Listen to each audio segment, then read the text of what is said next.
The popularity of golf is rising like never before.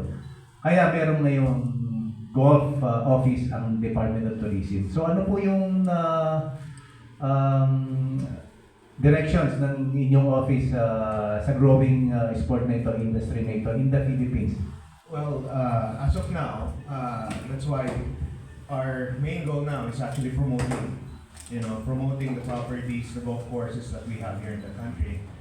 It includes also partnering with golf tourism stakeholders. That is very important.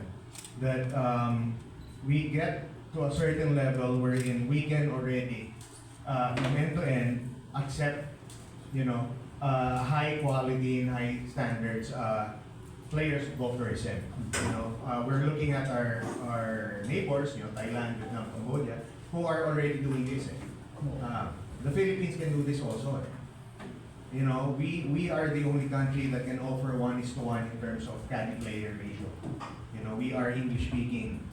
And then our caddies actually, they help you play better because they know the course. Even if you travel and it's the first time you play the course, if you get a good caddy, he helps you. So these are the strong points we have. And hopefully, the whole golf industry sees this and accepts this opportunity for the country. So, well, that's the goal of DOT right now, golf tourism. And hopefully, this can be a sustainable branch, in the government to help the industry. Director, meron na po ba kayong research on figures ng industry ng golf sa Pilipinas? Especially now that here and there nagsumusulpok yung mga even yung mga indoor golf facilities because of the growing number of domestic players. Meron na po ba tayong research on figures sa industry growth? Well, as of now, we are still working on it. Our office is new. The Office of Golf Tourism has been activated by the Secretary only during this administration. So, from end-to-end historical data and everything, we are working on it now. Ngayon pa lang siya talaga nagkaroon ng focus wherein golf tourism is separated from other sports. Ika na. So hopefully by next year or next year, this data will be available. But we are already segregating, or we have already set aside incoming information when it comes to golf tourism. So we have that started as of today. Yeah, kay Jess, kailan ito? And then saan yung venue? How many days when you say Golf Convention 2025? So Golfcon 2025 is happening this weekend, March 8 to 9. So it's going to be 2 days at the Marriott Grand Ballroom Exhibit Hall.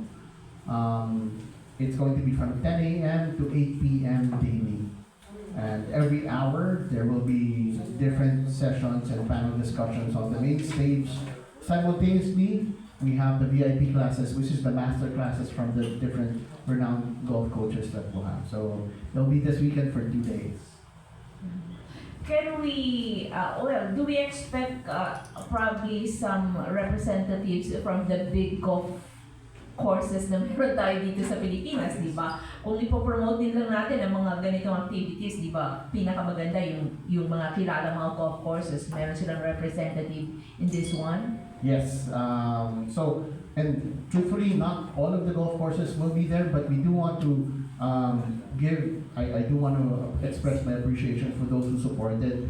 But mainly, since this is Let's Golf in the Philippines, we also wanted to give a venue to the provincial golf courses that are not usually,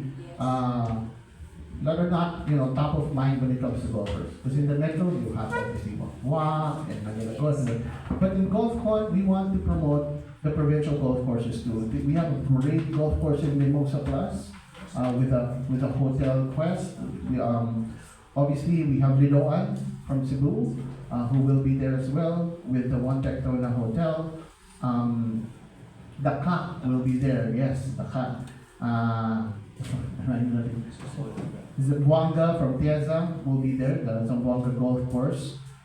And the DOT Region 8 also has a few golf courses and they will be there. So again, but the usual, obviously, we will have representation from the big developers also in the country. They will, Santa Lucia has expressed their support. So that's already a lot.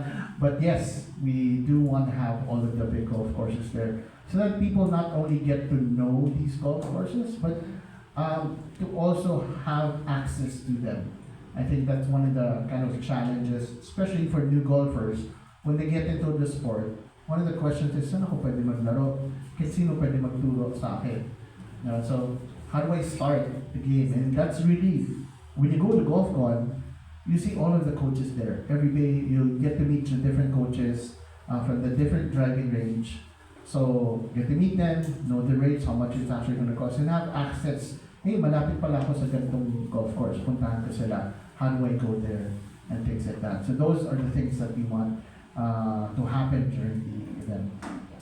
Outside the golf convention, on the part of the Department of Tourism, nagkaroon na po ba kayo ng pagkakataon to have dialogue with, these big stakeholders, the owners of the big courses in the Philippines? Actually, we have.